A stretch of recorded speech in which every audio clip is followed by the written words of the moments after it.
Paano gagaan ang buhay ngayong 2025? Kung may New Year's resolution na magdadahit na ako at hindi na ako kakain ng kanin this year, promise.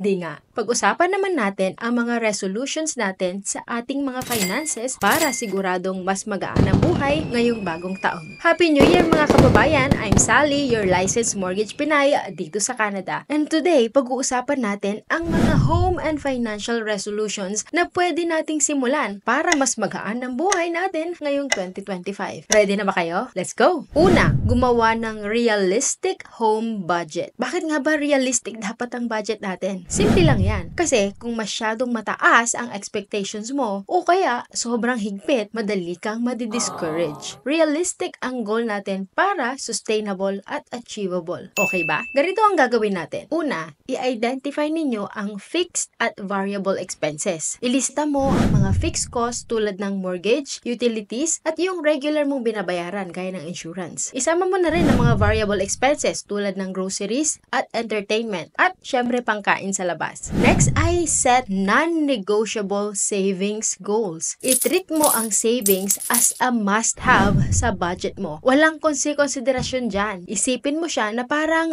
bills na kailangan mong bayaran every month. Kahit maliit lang yan buwan-buwan para sa emergency fund, home repairs, o kaya investments. Next, track and adjust. Hindi perpekto ang budget sa unang subok lang. Kaya okay lang mag-adjust. Gumamit ng mga financial apps para madali mong makita kung saan napupunta ang pera mo at saan ka pwede magtipid. My tip, planuhin ang budget every month.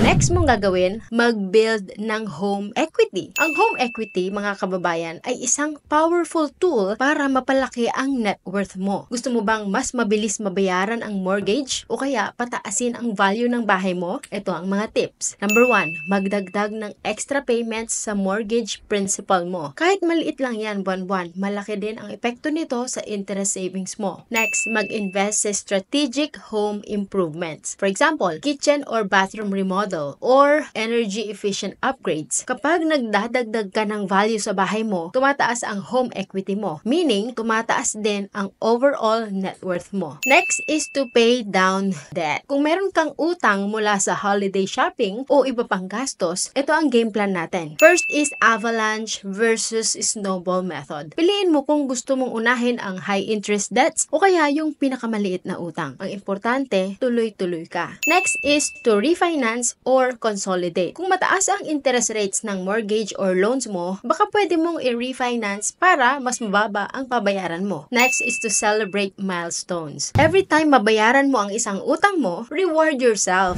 Small treat lang ha. Next is to commit to energy efficiency. Kung gusto mong makatipid sa bills while helping the environment, make these small changes sa bahay mo. First is to switch to LED bulbs. Tipid sa kuryente at matagal pa bago mapundi. Next is to put smart thermostats. Ina-adjust niya ang temperature ng bahay mo based on your schedule. Less energy, less gastos. Next is to seal doors and windows. Lagyan ng weather stripping para hindi pumasok ang lamig or init. Mas efficient ang heating at cooling system ng bahay mo, mas makakatipid ka pa sa kuryente. Next is to review insurance policies. Finally, siguraduhin na ang insurance coverage mo ay updated sa current needs mo. Ganito ang gagawin. Number 1 is to review homeowners and mortgage insurance. I-check mo kung sapat ang coverage mo. Next is to shop for better rates. Baka meron kang makuhang discounts kung pagsasamahin mo ang insurance ng bahay mo at ng sasakyan mo. Next is to update beneficiaries. Kung may changes sa family or financial goals mo, siguraduhing updated ang policies mo. Mga kababayan, ang paggawa ng resolutions para sa bahay at finances natin ay hindi kailangang complicated. Start small, focus on progress, at siguraduhin na ang mga goals mo ay achievable. I wish you a very happy New Year and a very happy wallet too. Again, this is Sally, your licensed mortgage Pinay, at gusto ko masaya ka sa mortgage mo. Talk to you soon!